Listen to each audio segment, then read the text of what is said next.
بسم الله الرحمن الرحيم والصلاة والسلام على سيد المرسلين محمد وعلى آله وأصحابه أجمعين.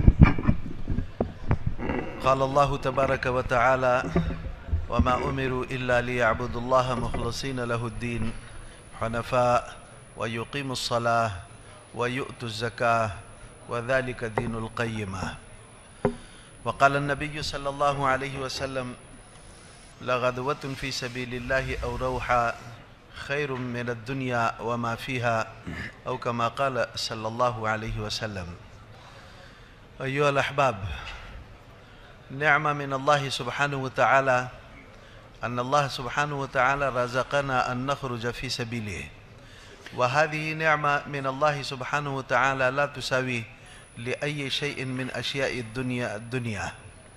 Bismillahirrahmanirrahim. Nahmeduhu ve nusalli ala Resulil Kerim. Elhamdülillah azim ve muhterem kardeşlerim. Misafirimiz buyuruyor ki, benim sevgili kardeşlerim, Allah Celle Celaluhu her birimize Allah yoluna çıkmak için tevfik verdi, müsaade etti. Bu Allah Celle Celaluhu'nun bize Allah yoluna çıkma müsaadesi dünyadaki hiçbir nimetle eş değildir. فَنَحْنُ مِنْ أُمَّةِ مُحَمَّدٍ صلى الله عليه وسلم الذي بعث في آخر الزمان. Biz hepimiz Efendimiz sallallahu aleyhi ve sellemin ümmetindeniz. O öyle peygamberin ümmetindeniz ki en son peygamber olarak yeryüzüne gönderildi. وكانت من عادة الله سبحانه وتعالى أنه كان يبعث الأنبياء عليهم الصلاة والسلام لهداية البشرية. Allah Celle Celaluhu'nun şimdiye kadar sünneti neydi? Allahu Teala peygamberleri insanların hidayeti için gönderiyordu. فكان النبي يجتهد في البشرية فكان يبالغ في تبليغ رسالة الله سبحانه وتعالى فمنهم من كان يؤمن ومنهم من كان يكفر فالذي كفر الله سبحانه وتعالى كان يهلكه والذي كان يؤمن بالله ويقبل كلام الأنبياء فالله سبحانه وتعالى كان ينجحه في الدنيا وكان ينجحه في الآخرة. Gelen peygamberler ne yapıyorlardı? Onlar muhteşem bir fedakarlık veriyorlardı. Çok azim bir çalışma yapıyorlardı ve onlara verilen risaleyi ona verildiği gibi onlar eda ediyorlardı. Ve diyor bütün peygamberler gelerek kavimlerini çağırdılar. Kim onlara asi geldiyse, onları yalanladıysa onlar diyor hem dünyada zarar uğradılar hem de ebedi olan ahirette de zarara girdiler. Ama kim de peygamberlere itaat ettiyse, onları tasdik ettiyse onlara Allahu Teala hem dünyada güzel ve rahat bir hayat geçirttirdi ve diyor ebedi olan kurtuluşa onları erdirdi. فالنبي كان يجتهد فالناس كانوا يتوجهون إلى الله سبحانه وتعالى فالنبي إذا انتقل إلى رحمة الله فكانت تتوقف دعوة إلى الله سبحانه وتعالى والبشرية كانت ترجع إلى طريقته الأولى وإلى معصية الله. Peygamber gelerek ne yapıyordu? İnsanlar içerisinde fedakarlık veriyordu ve çalışıyordu, davet veriyordu ve bunun sebebiyle insanlar ne oluyordu? Hidayete geliyorlardı. Ne zaman diyor peygamber aradan gidiyordu, vefat ediyordu, o zaman diyor davet çalışması durduğundan dolayı insanlar tekrar eski adetlerine, dini adet edinmeye geri dönüyorlardı. فالله سبحانه وتعالى كان يبعث نبيا آخر وكان يجتهد فهلم جرة.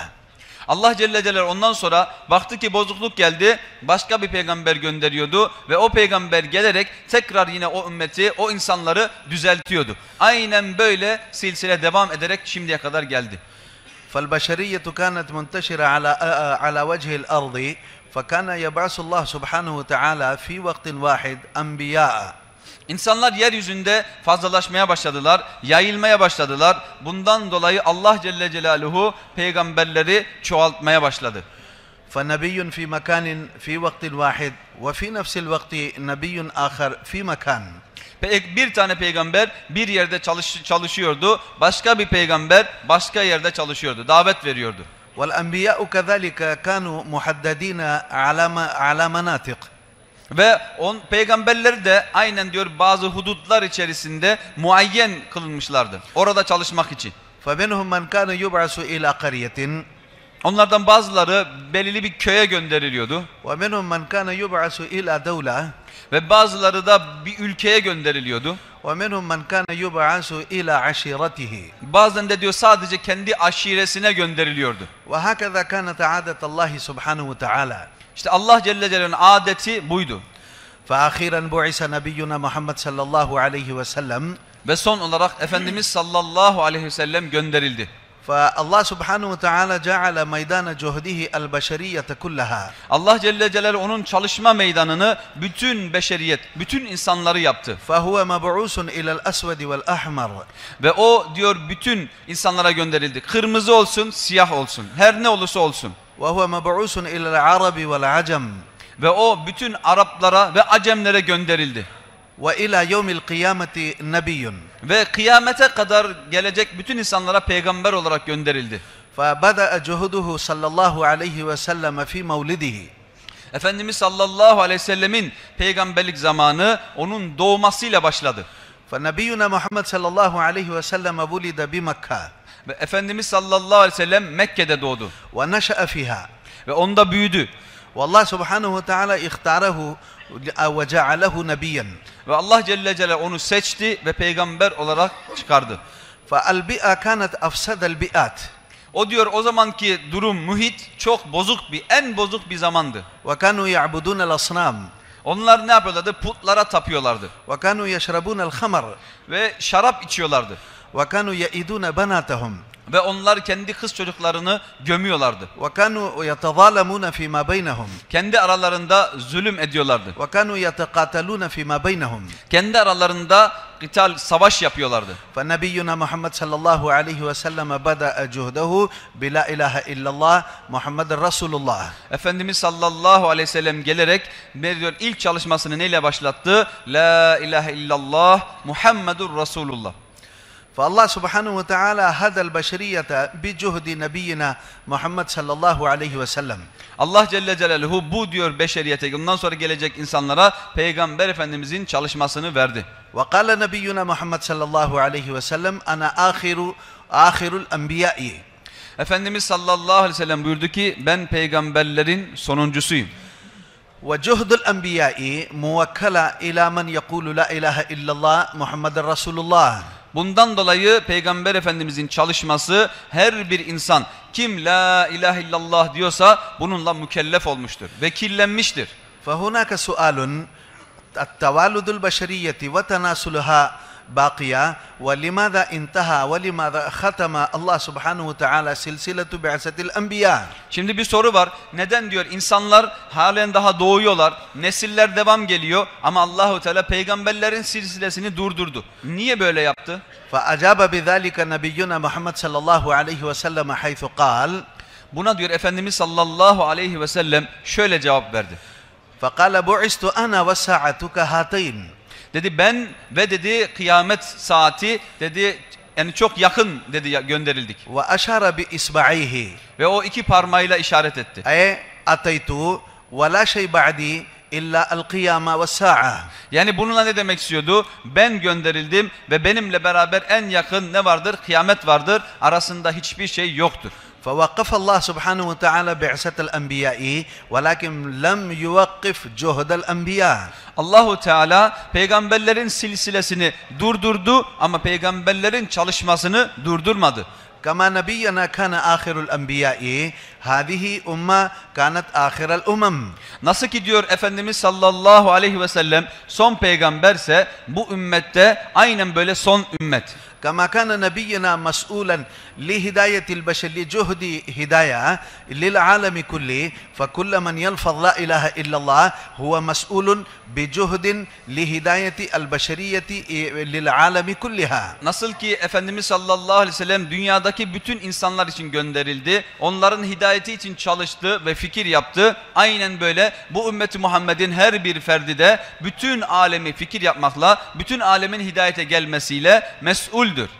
محل ما نتولد ومحل ما نعيش فنحن مسؤولين بهداية العالم كلها. Nerede yaşarsak yaşayalım, nerede doğmuşsak doğalım, biz bütün alemden mes'ulüz. فالصحابة رضوان الله عليهم أجمعين أخذوا هذا من كلام نبينا محمد صلى الله عليه وسلم. Bizim büyüklerimiz buyuruyor. من كلام نبينا محمد أخذ الصحابة. Sahabe-i kiramlar ne aldılar? Nereden bunu aldılar? Peygamber Efendimiz sallallahu aleyhi ve sellemin sözlerinden anladılar. وكانوا يعدون أنفسهم أنهم مسؤولين للعالم.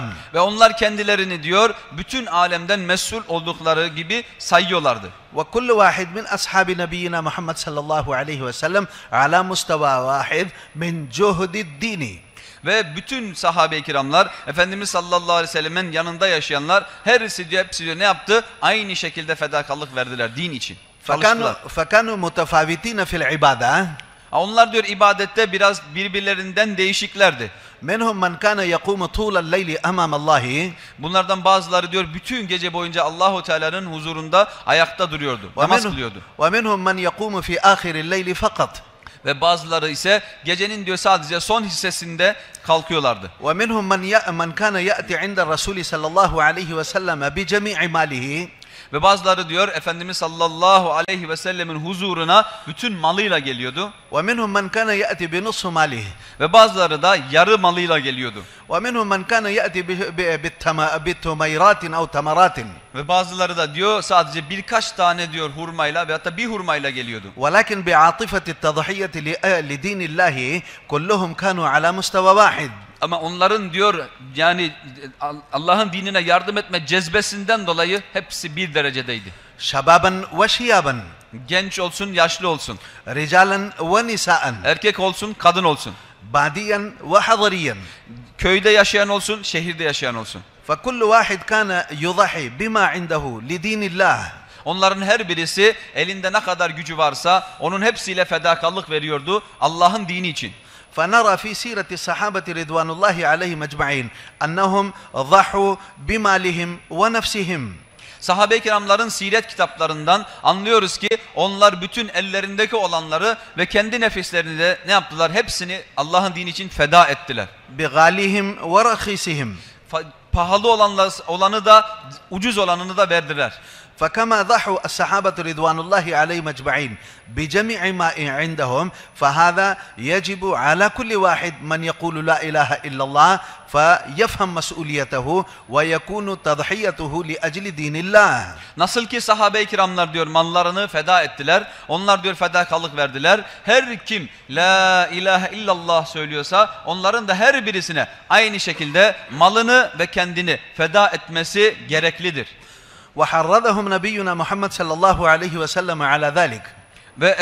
Ve Efendimiz sallallahu aleyhi ve sellem onlara ne verdi? Bunun için teşvik verdi. وفهمهم مسؤوليتهم. Ve onların mesuliyetini anlattı. فقال كلكم راع وكلكم مسؤول عن رعيته. Buyurdu ki siz hepiniz çobansınız, güttüğünüzden mesulsünüz. وقال لعلي رضي الله عنه لأن يهدي الله بك رجلا واحدا خير لك من حمر النعم.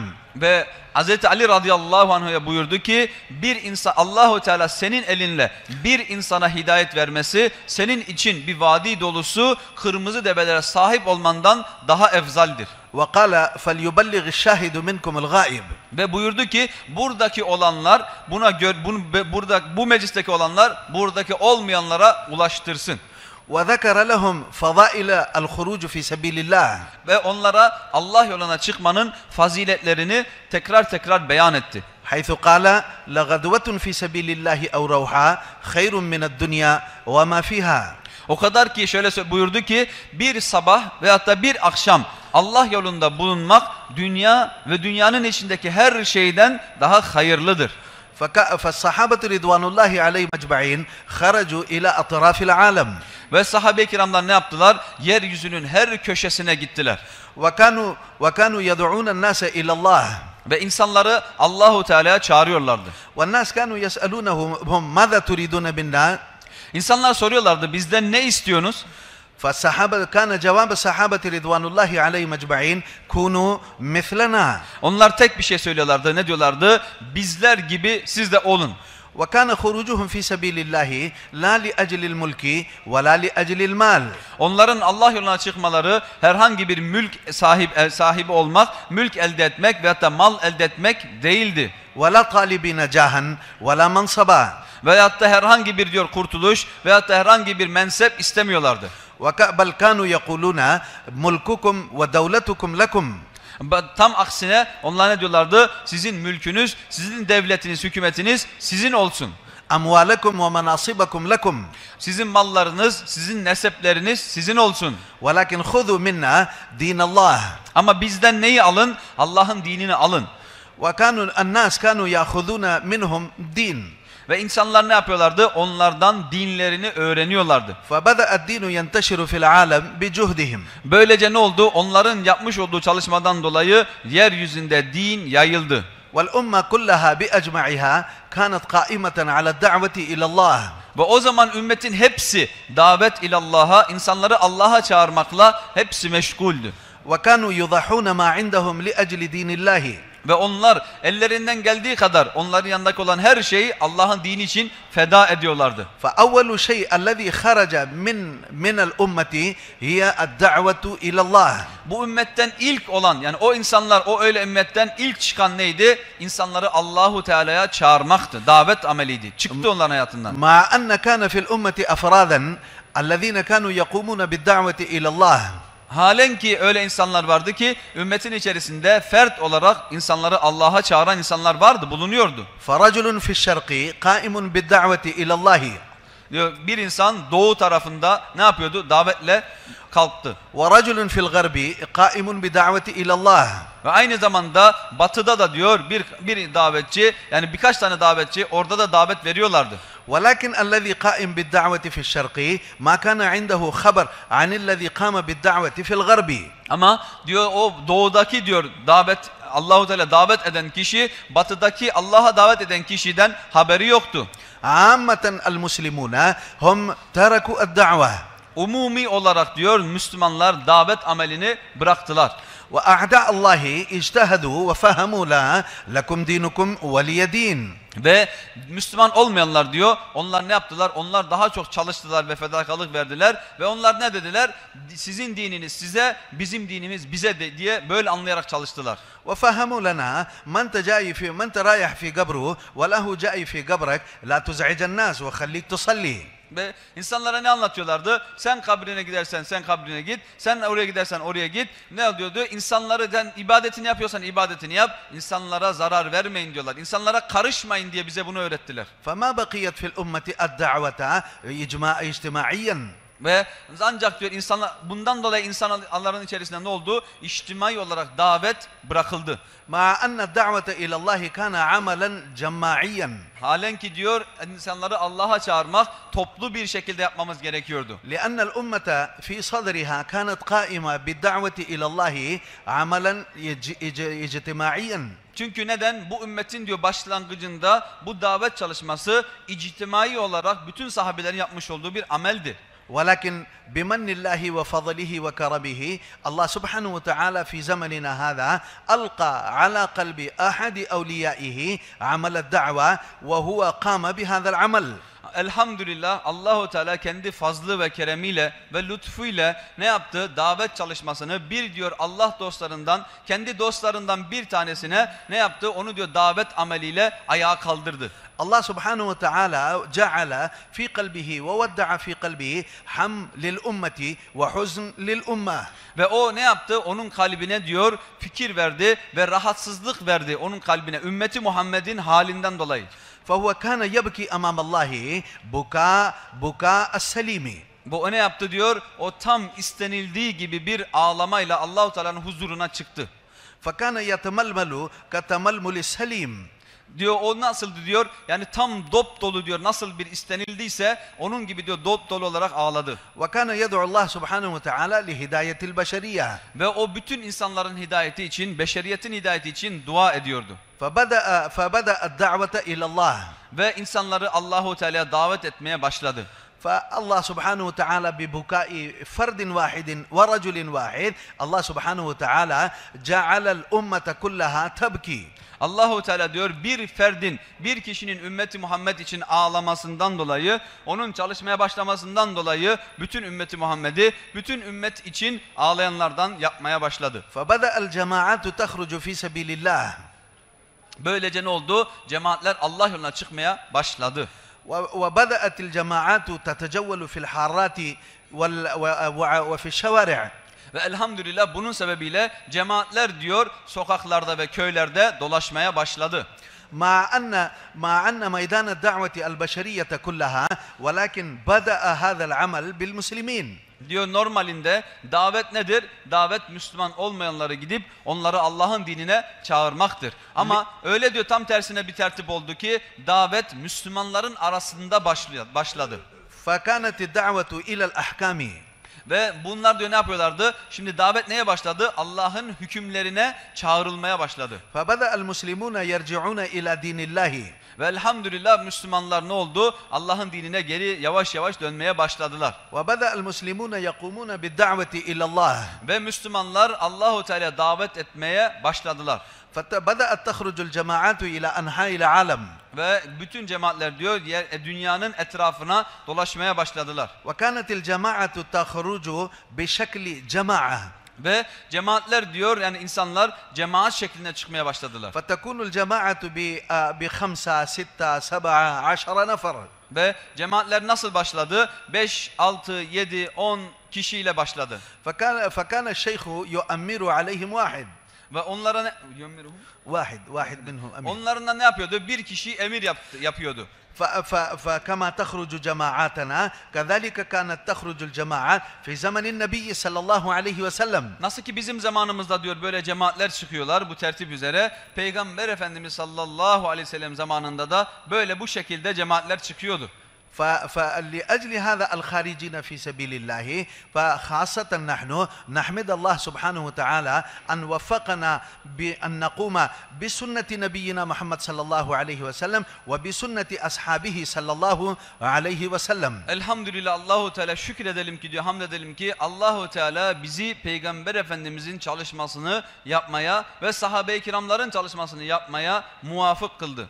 فهذا ننوي في خروجنا أننا خرجنا في سبيل الله حتى نتعلم الدين. Onun için Allah yoluna çıktığımızda diyor davet çalışmasını öğrenmeye niyet edelim ta ki dinimizi öğrenelim. من خرج للتعليم فالله سبحانه وتعالى على لسان نبينا محمد صلى الله عليه وسلم بين فضائل. Kim diyor dinini öğrenmek için çıkarsa Allahu Teala Efendimiz sallallahu aleyhi ve sellemin diliyle diyor ne yaptı? Bize birçok faziletler söylettirdi. فَنَحْنُ خَارِجِينَ حَتَّى نَتَعَلَّمَ الدِّينِ. Biz diyor Allah yoluna ne için çıkıyoruz? Ta ki dinimizi öğrenelim. وَنُدْخِلَ هَذَا الدِّينَ فِي حَيَاتِنَا. Ve bu dini hayatımıza getirelim öğrendiğimizi. لِأَنَّ حَيَاتَنَا بَعُدَتْ عَنِ الدِّينِ. Çünkü bizim hayatımız din hayatından uzaklaştı. وخرج الدين من حياتنا. Ve din bizim hayatımızdan çıktı. فما بقي طعامنا على الدين. Bizim yemeklerimiz din üzere, dini yemekler değil. وما بقيت شعبات حياتنا على الدين. Ve hayatımızın şubeleri de din üzere kalmadı. فنحن خرجنا حتى يدخل الدين في حياتنا. Biz diyor ne için Allah yoluna çıkıyoruz? Ta ki din bizim hayatımıza gelsin. ويأتي الدين في شعاب حياتنا. Ve din bizim hayatımızın her şubesine gelsin. فنحن نخرج في سبيل الله وعلينا أمير. Ve biz Allah yoluna cemaat şeklinde çıkıyoruz ve bir kişi emir oluyor. فالأمير لا يكون مسيطرا عليهم بل هو منهم. Ve o emir olan kardeşimiz diyor o cemaatin üzerine musallat olmuş gibi olmasın. Onlardan bir kişi olsun. والحكمة في هذا أننا لا نطيع أحدا في حياتنا فنحن نتدرب بطاعة الأمير. Yani biz diyor aslında diyor nedir? Hayatımızda kimseye itaat etmeyi alışmadık. Onun için neye alışıyoruz? Emir efendiye itaat etmeye kendimizi alıştırıyoruz. لأن الطاعة هي جالبة للهداية. Çünkü itaat etmek diyor ne yapar? Hidayeti insana getirir, çeker. وقال الله تبارك وتعالى وإن تطيعوه تهتدوا.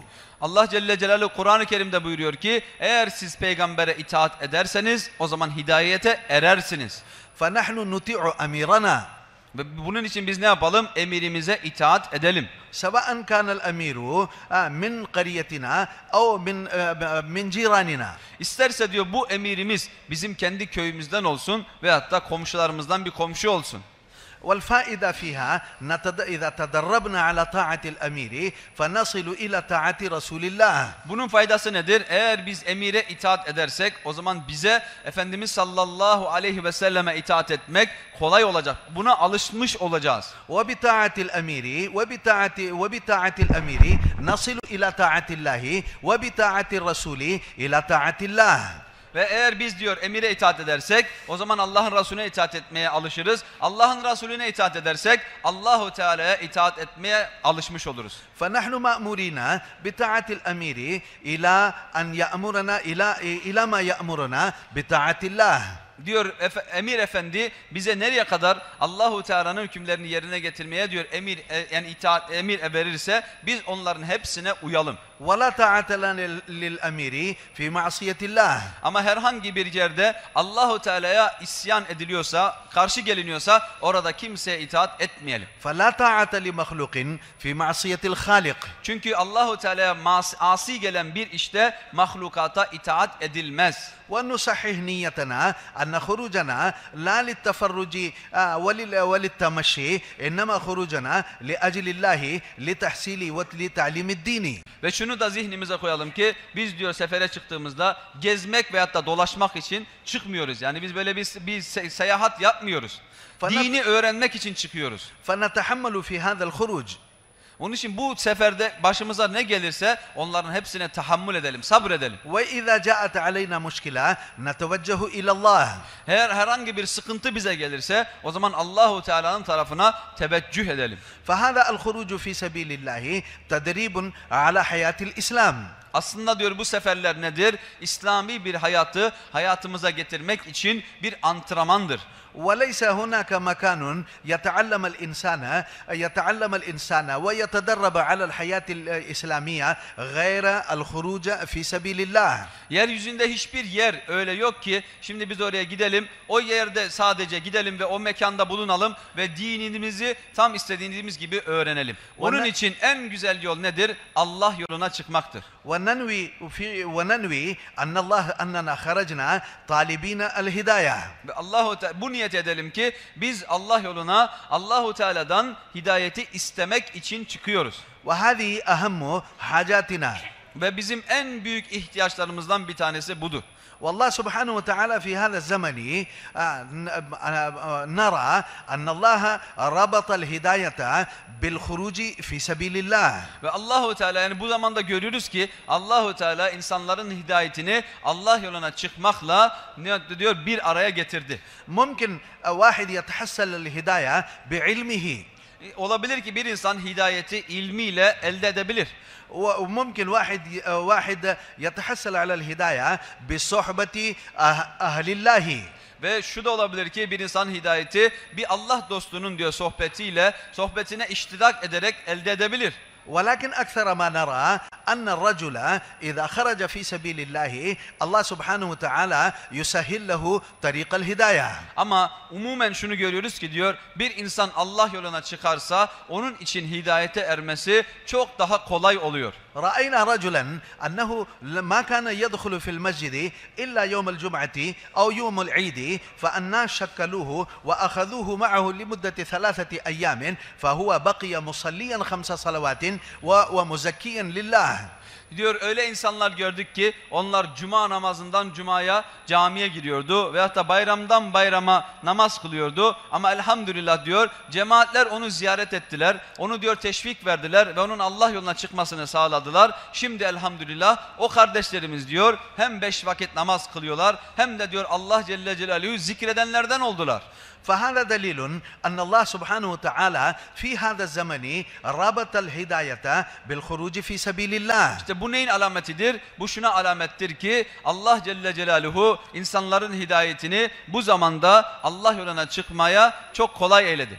فنحن كلنا محتاجين إلى الهداية. Biz hepimiz hidayete muhtacız. والهداية كما قيل نور يجعل الله سبحانه وتعالى في قلب عبده. Ve hidayet nedir? Nasıl ki bildiğimiz gibi, öğrendiğimiz gibi Allah Celle Celaluhu tarafından kulu için verilmiş nurdur. كما قال الله سبحانه وتعالى وكذلك جعلناه نورا نورا. Ve işte Allah Celle buyuruyor ki biz bunu ne yaptık? Nur olarak yaptık. فبضوء هذا النور الإنسان يمشي على الطريق السوي. Bu diyor nurun yani ışığından dolayı insan ne yapıyor? Doğru dürüst yürümesini görüyor. فهذا النور قال الله سبحانه وتعالى عنه يجعل في قلب عبده وكذلك جعلناه نورا نهدي به من نشاء. Ve Allah Celle buyuruyor ki biz işte bununla ne yaptık? Hidayetle insanların kalplerine nur koyduk ve onlar diyor doğru yola böylece iletilirler.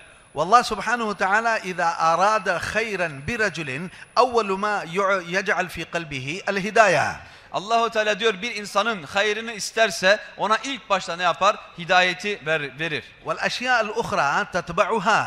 Ve başka eşyalar diyor ne olur? Onlar hepsi ona tabi olur. Arkasından gelirler. ويقول الماهرين الباهرين في فن الدعوة إلى الله سبحانه وتعالى حتى الإيمان يتبع الهداية. Ve ulema-i kiram yani alimler, Allah dostları ve mahir insanlar ve tecrübe sahibi insanlar buyuruyor ki insanın diyor hidayeti, insanın imanı insanın hidayetine bağlıdır. فيستدلون لهذا بقصة إسلام عمر رضي الله عنه. Ve bununla ne yapıyorlar? Delil olarak Ömer radıyallahu anh'ın İslam'a girmesini delil olarak gösteriyorlar. يوما من الأيام خرج من بيته بنية قتل نبينا محمد صلى الله عليه وسلم. O diyor günlerden bir gün ne yaptı? Artık dayanamadı ve Efendimiz sallallahu aleyhi ve sellemi yani öldürmek, şehit etmek için yola çıktı. فعمر رضي الله عنه كان جريئا وشجعا من أهل مكة ولا واحد كان يقف أمامه.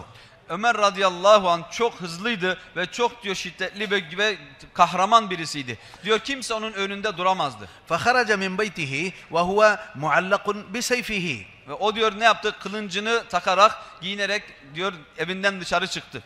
فكان وجهه محمرا. Yüzü tamamen kızarık bir şekildeydi. فخرج بنية قتل نبينا محمد صلى الله عليه وسلم. Evinden çıktığında şuna niyet etmişti ki ben ne yapacağım? Peygamberi öldürmeye gidiyorum. رآه رجل وفهم أن هناك شيئا في قلبه.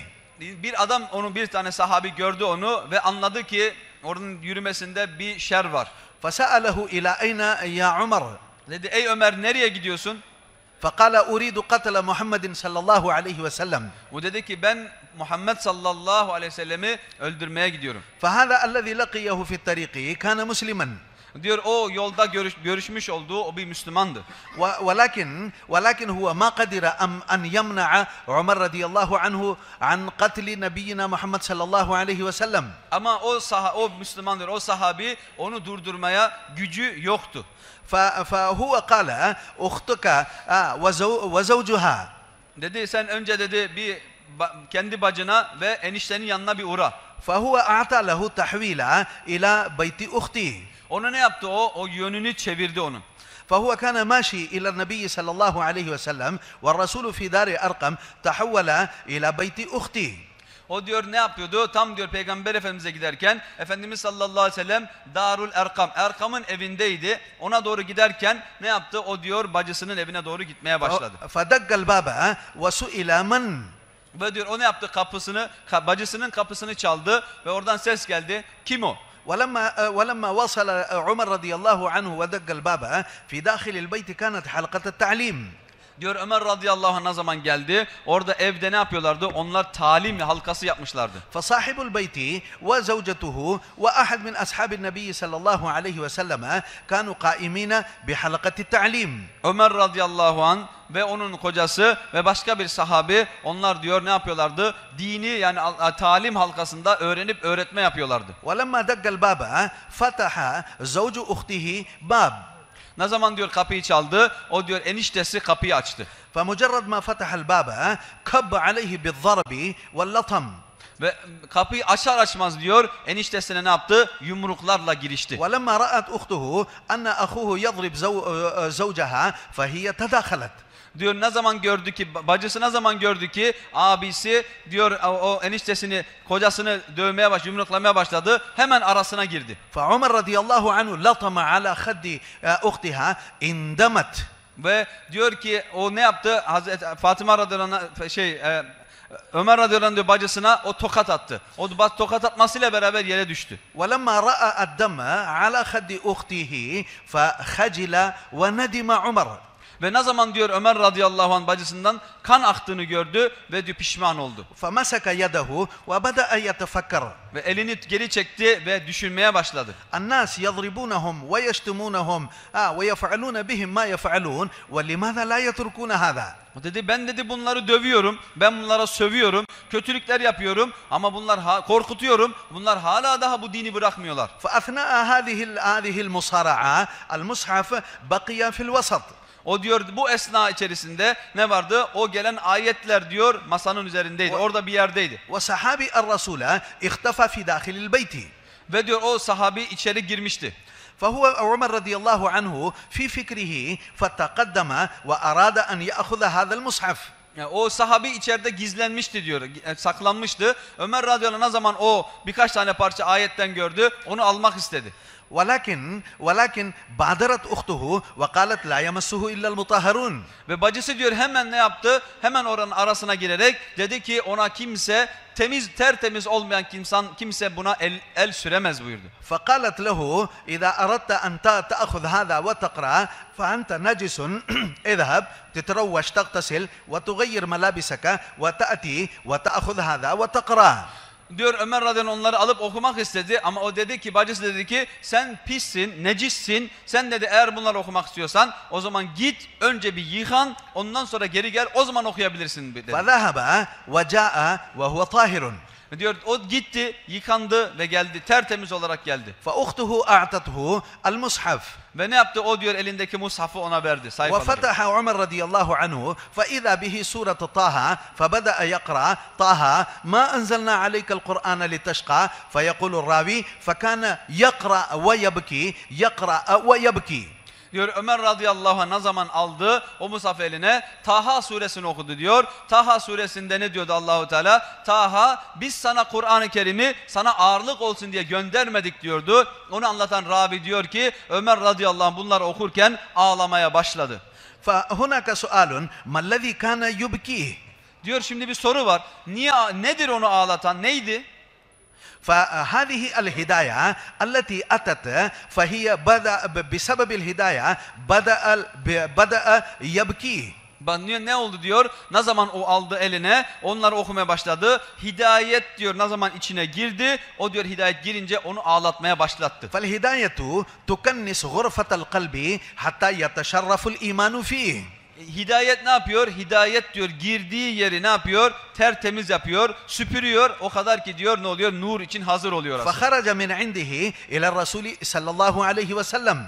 O oradan ne yaptı? Efendimiz sallallahu aleyhi ve sellemle görüşmek için şimdi gitmek فذهب istedi. عند النبي صلى الله عليه وسلم وقال أشهد أن لا إله إلا الله وأشهد أن محمد رسول الله. O diyor giderek Efendimiz sallallahu aleyhi ve sellemin huzuruna dedi ki ben şehadet ederim ki Allah'tan başka ilah yoktur ve Muhammed sallallahu aleyhi ve sellem sen Allah'ın Resulüsün.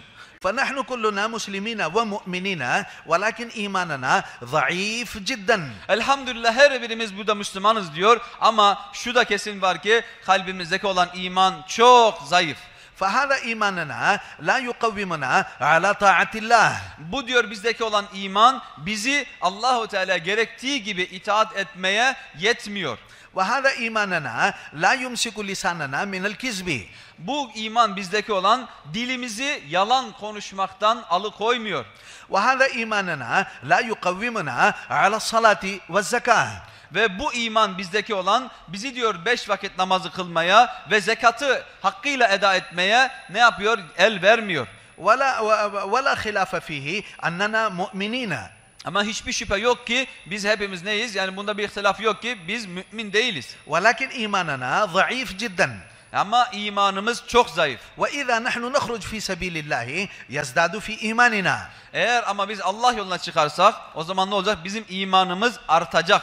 فهذا مستوى الإيمان يرتفع. Ve imanın diyor derecesi yükselmeye başlayacak. فإذا الإنسان المسلم إذا واصل في خروجه وإذا قدم تضحياته لأجل دين الله فالله سبحانه وتعالى يرفع إيمانه. Bakın bir insan Allah yoluna çıkmaya devam ederse ve Allah yoluna çıkarak fedakarlık yaparsa Allahu Teala diyor onun imanında ne yapacak? İzafe verecek ve onun emirlerini yerine getirmeye başlayacak. وإذا زاد في إيمانه فهو يتلذذ في أوامر الله.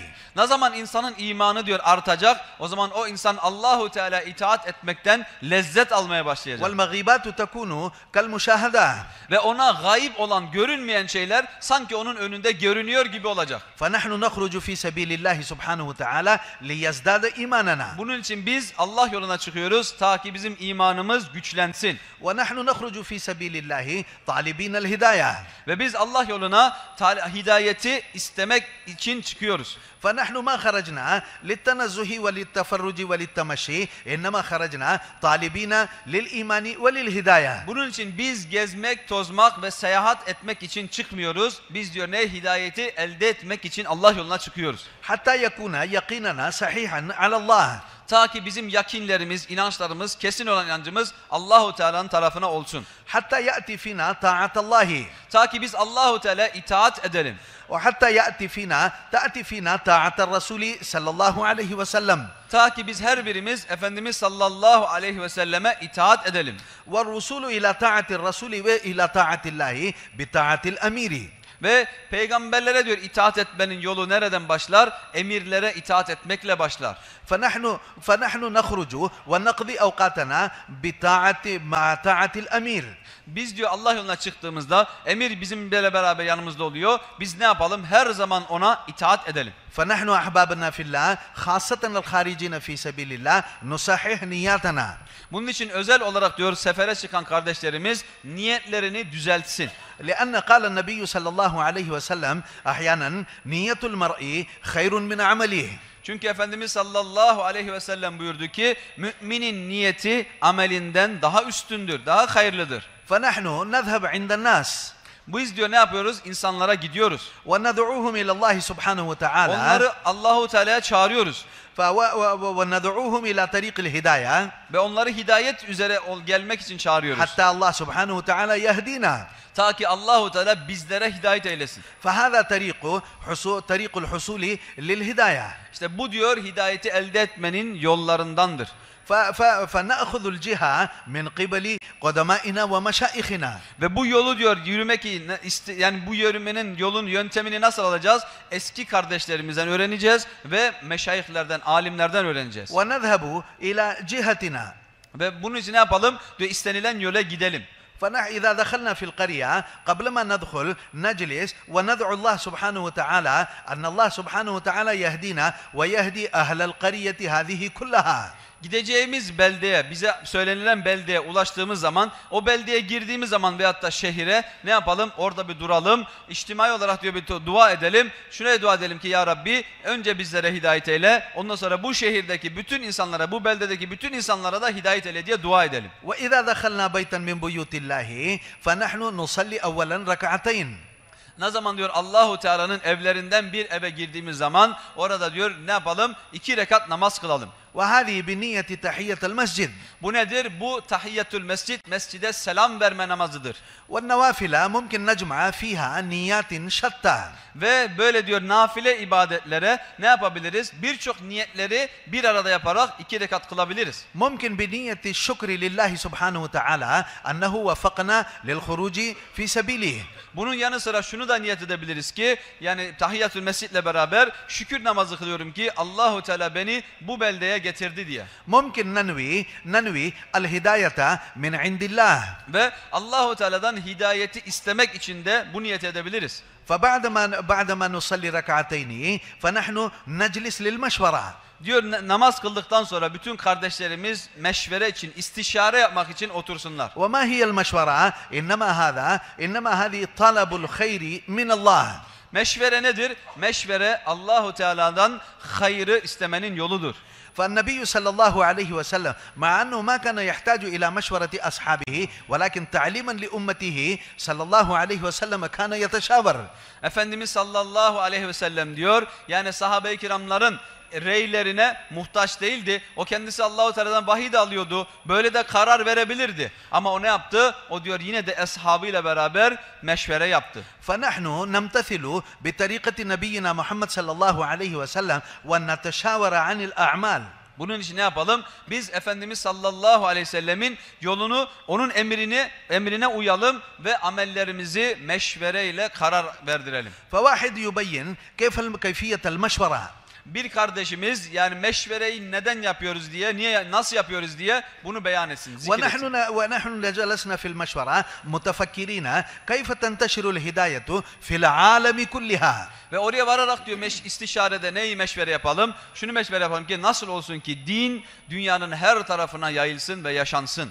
فهذه مشورتنا فليست فقط في لهذا المسجد ولهذه القرية بس إنما مشورتنا مشورة عالمية.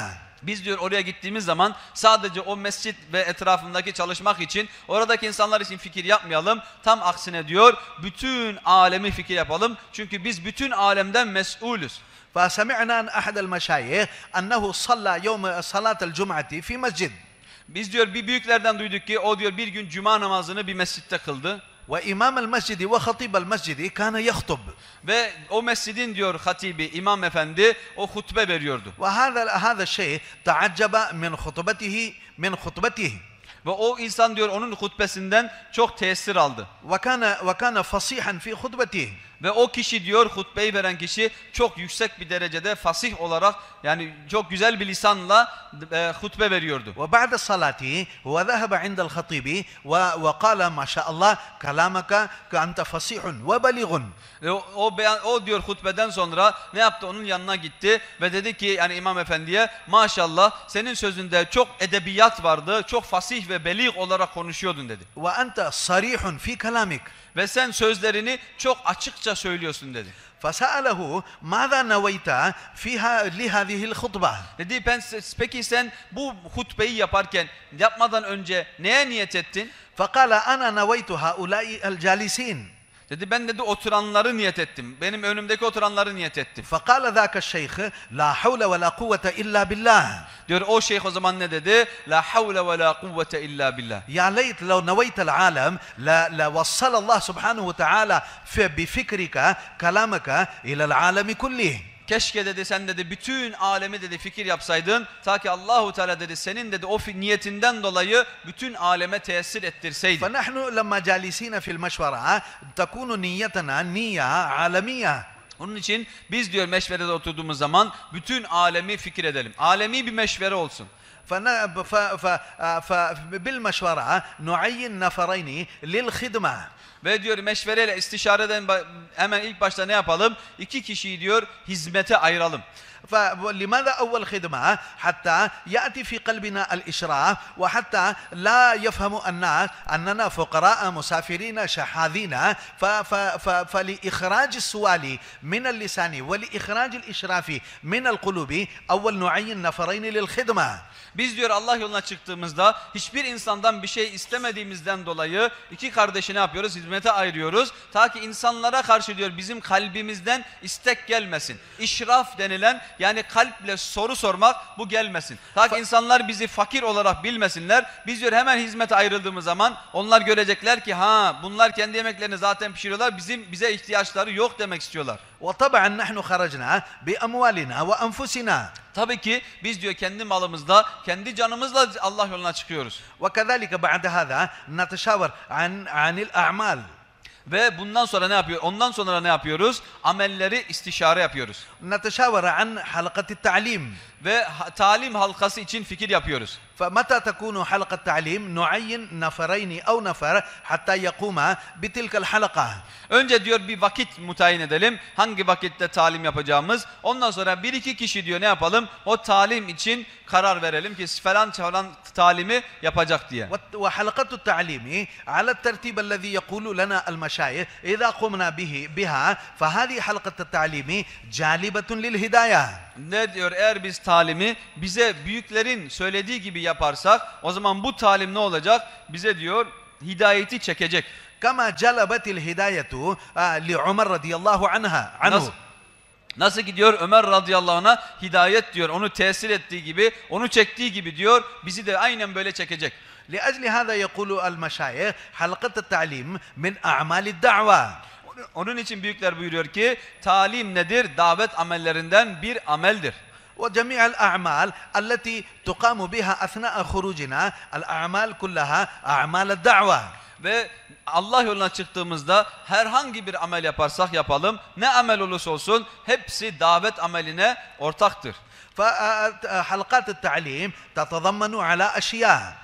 Diyor talim halkası nedir? Birkaç şeyden oluşandır. أول شيء مذاكرة القرآن وحلقات التجويد. İlk başta yapacağımız Kur'an-ı Kerim'i kendi aramızda diyor müzakere yapmak ve onu tecvidle en güzel şekilde okumayı öğrenmek.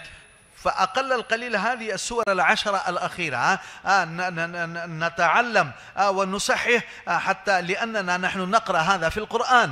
En azından ne yapalım? Diyor son 10 sure olan 10 sureleri Kur'an-ı Kerim'de onları öğrenelim ta ki diyor namazımız düzgün olsun. هذه الحلقات حقيقة حلقات تصحيح القرآن. Bakın bu halkaların asıl maksadı diyor gerçekten namazımızdaki Kur'an-ı Kerim'i düzeltmek içindir. لأن اللغة العربية لغة يتغير معانيه بتغير الإعراب. Çünkü diyor yani bu Arapça dili öyle bir dil ki onun harekelerini değiştirmekle manalar değişiyor. مثلا إذا هذه الآية ربنا آتنا في الدنيا حسنة فواحد إذا قال ربنا آتنا أي ربنا أنت تعطينا. Yani bir insan diyor Rabbena atina fid dunya hasene diye söyleyeceğine diyor Rabbena أي أعطي لنا. Atilena sen bizlere verensin derse diyor o zaman ne oluyor? Mana değişiyor. فبدل هذا إذا قرأ ربنا آتينا فمعناه يا رب نحن أعطيناك. Yani eğer biz orayı değiştirirsek Rabbena atina derken diyeceğimiz yere başka şey diyor irabını değiştirirsek o zaman sen bize hidayeti veren değilsin. Biz sana hidayeti yani biz sana güzelliği vereniz demektir. فمثل هذا قل يا أيها الكافرون لا أعبد ما تعبدون. فواحد إذا قرأ قل يا أيها الكافرون لا أعبد ما تعبدون فتغيرت المعنى. Diyor eğer birimiz yani diyor kul ya eyyuhel kafirun la a'budu ma ta'budun derken la'yı uzatmazsak orada ne oluyor? O mana diyor tamamen tam tersi oluyor. مع أن الله سبحانه وتعالى عارف إحنا جهلاء وإحنا عاميين وإحنا غير عربيين ولكن يجب علينا أن نصحح قرآننا. Tamam biz de hepimiz alim olmayabiliriz veyahut da diyor çok güzel Kur'an-ı Kerim okumayan birisi olabiliriz. Ama diyor en azından ne yapalım? En azından diyor namazımızda düzelecek kadar namazımız düzelecek kadar Kur'an-ı Kerim'i tecvidle okumayı öğrenelim. فلأجل هذا الشيخ إلياس رحمه الله تعالى كان يتمنى أن كل جماعة التي تخرج في سبيل الله يكونوا من ضمن الخارجين في الجماعة واحد عالما. Onun için Mevlana İlyas Rahmetullahi ne istiyordu? Bunu diyordu ki şu bir gereklidir ki her bir cemaatte bir tane alim olsun. فنحن نصحح قرآننا. Bunun için Kur'an-ı Kerim okumamızı biz düzeltelim. والشيء الثاني في حلقات التعليم قراءة كتاب الفضائل. Ve bu diyor talimin bir hissesi de nedir? Orada fazilet talimleri yapmak. ولماذا نقرأ ونسمع الفضائل حتى يأتي في قلوبنا شوقا للأعمال. Neden diyor fazilet talimleri yapıyoruz? Amellerin faziletlerini duyuyoruz. Ta ki bize o amellerle yapmayı yani şevk ve rağbet gelsin. فيقول المشايخ الفضائل من الإيمانيات. Ve ulema-i kiram buyuruyor ki faziletler imanın bir hissesidir. فنسمع فضائل الصلاة. Ve diyor namazın faziletlerini dinleyelim. وكذلك فضائل أعمال. Ve amellerin faziletini de dinleyelim. فنسمع حتى تتشوق قلوبنا إلى تلك الأعمال. Bunu ne için dinliyoruz? Ta ki diyor kalbimizde bunlara karşı şevk ve rağbet gelsin. ومن فطرة الإنسان أن طبيعته تنجذب إلى شيء التي يرى فيها فائدة. İnsanın diyor fıtratından nedir? İnsan herhangi bir faydasını gördüğü zaman, menfaatini gördüğü zaman hemen ona doğru ne olur? Muteveccih olur. وتنفر طبيعته إذا رأى فيها نقصان. Ve herhangi bir zarar gördüğü zaman o zaman o işten nefret eder ve uzaklaşmaya çalışır. فنسمع فضائل الأعمال حتى تتشوق طبايعنا. Onun için ne yapalım? Amellerin faziletlerini duyalım ta ki diyor amellere karşı şevklenelim. ونسمع نقصان المعاصي حتى تنفر طبيعتنا منها. Ve Allahu Teala karşı gelmenin kötülüklerini duyarak ne yapalım? Bunlardan nefret edelim. وكذلك شيء ثالث نحن نتذاكر الصفات الستة. Ve diyor kendi aramızda ne yapalım? 6 sıfatı muzakere edelim. وهذه صفات بداية دخول الإنسان في الدين. Diyor bu sıfatlar nedir? İnsanın diyor dinin kamili tüm dine girmenin yoludur. Girişidir. ومن تلك الصفات هذه صفات الصحابة رضوان الله عليهم أجمعين. Bu sıfatlar diyor kimin sıfatları? Bu sıfatlar sahabe-i kiramların sıfatlarındandır. بسبب تحصيل الصحابة هذه الصفات قال الله عنهم رضي الله عنهم ورضوا عنه. Bu sıfatlardan dolayı, bu sıfatların onlardan olduğundan dolayı Allahu Teala onlar hakkında ne dedi? Ben onlardan razı oldum ve ben onları razı ettim. فالصفة الأولى هو كلمة لا إله إلا الله محمد رسول الله.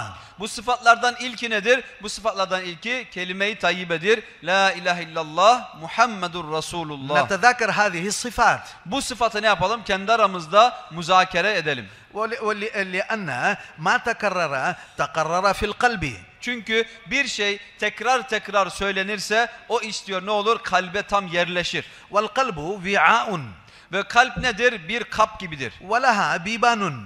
Ve onun için gerekli olan şeyler vardır. الكلام باب للقلب. Kelam diyor konuşmak nedir? Onun kapısıdır. الأذن قلب للقلب.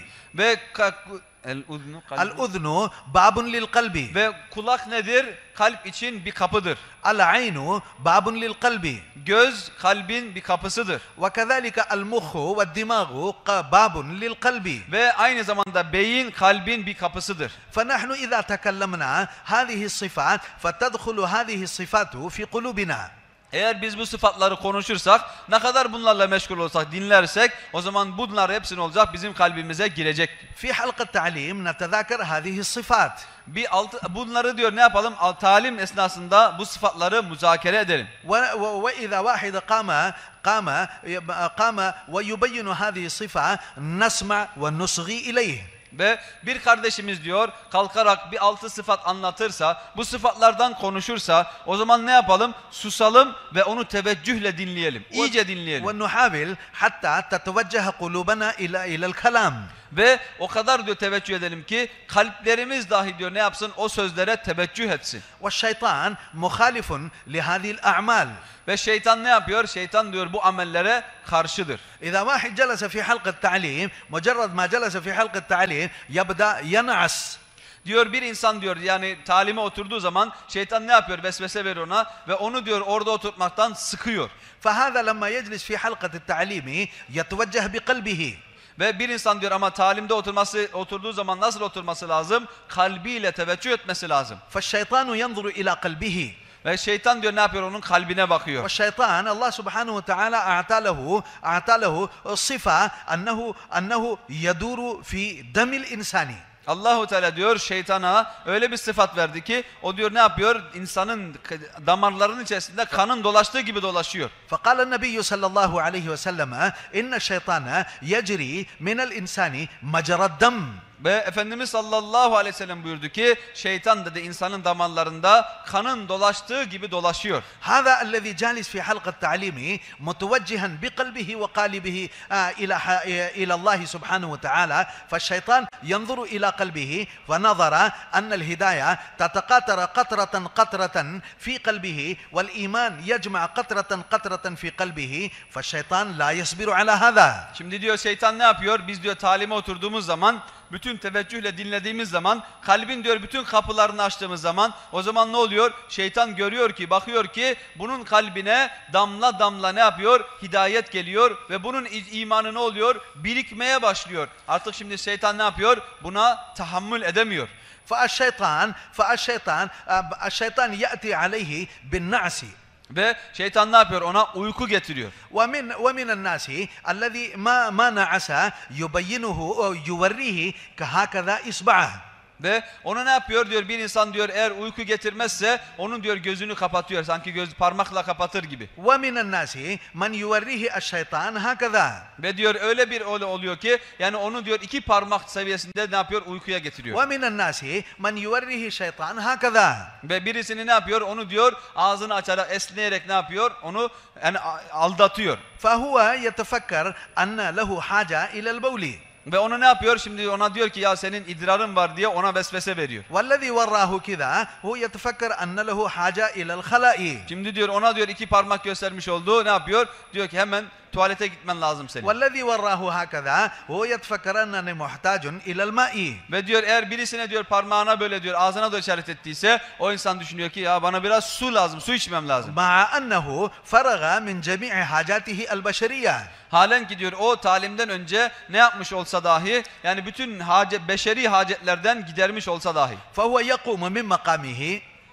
Ve o yerinden kalkıyor. وإذا وقف من مقامه انقطع سلسلة نزول الهداية والإيمان في قلبه. O ne zaman diyor talimden kalktığı zaman o zaman diyor o damlamalar var ya o kalbe giden o hidayet o diyor artık kesiliyor. فنحن نصبر أنفسنا في حلقة التعليم. Onun için ne yapalım? Kendimizi sabırlı tutalım talim halkalarında. ومن الأشياء التي تتضمن حلقة التعليم مذاكرة الأصول والآداب.